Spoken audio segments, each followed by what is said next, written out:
Hi,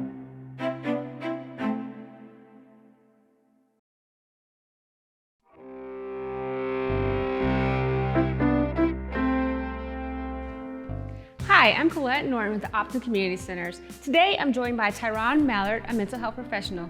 Tyron, what are you going to discuss with us today? Well, we're going to talk a little bit about cognitive restructuring. Very interesting. I look forward to hearing more. Great.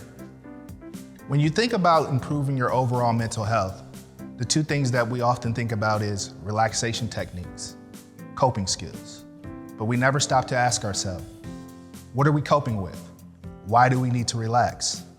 The answer is our thoughts. Whenever we deal with something traumatic or out of our control, our mind creates thought patterns to help protect us, so we think. In reality, these thought patterns are irrational and they cause emotional distress. These thought patterns are called cognitive distortions. Today, I'm going to review a few of cognitive distortions that are common amongst all of us. I'll start with catastrophizing. Catastrophizing is seeing the worst possible case scenario. For instance, if you're on a plane and you feel a little turbulence, if you're catastrophizing, you're going to make the assumption that the plane is going to crash, causing emotional distress, fear, and anxiety. The next cognitive distortion is personalization. Imagine going to the grocery store or a bank and the teller has a bit of an attitude.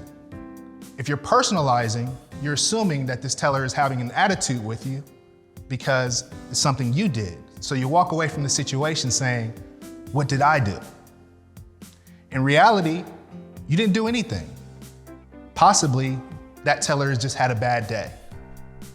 See the emotional distress that one can cause. The next one, mind reading.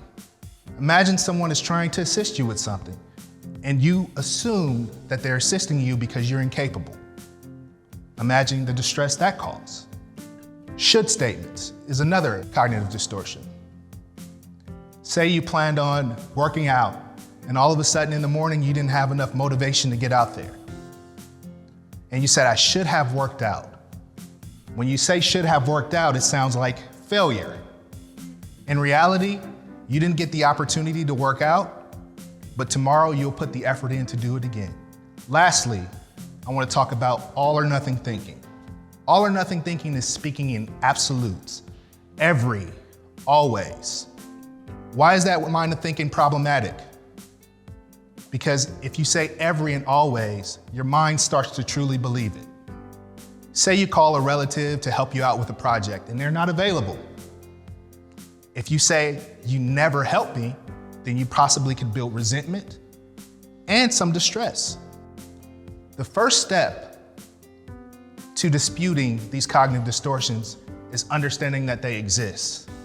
Yes, we all deal with cognitive distortion, but it impacts us differently. Now, I'm going to introduce you all to a model called the ABC model. This model is used to combat or challenge our irrational thought patterns.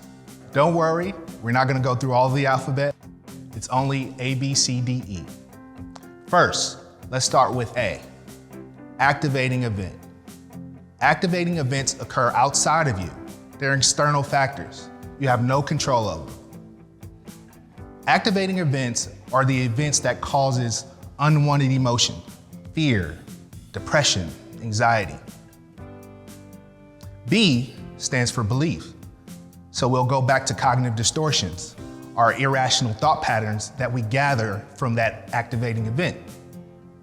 C is consequences. That's the thoughts and behaviors associated with that belief.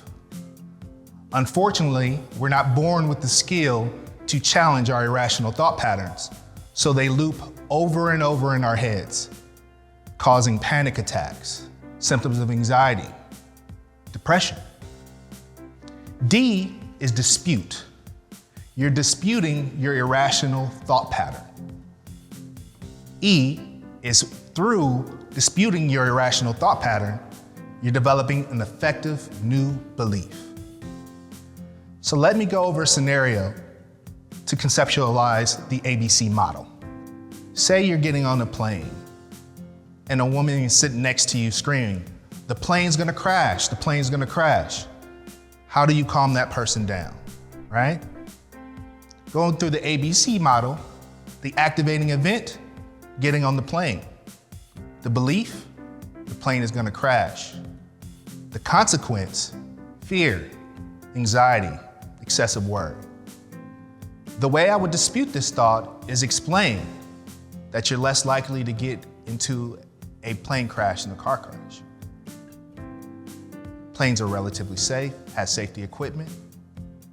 Planes are inspected every time we take off.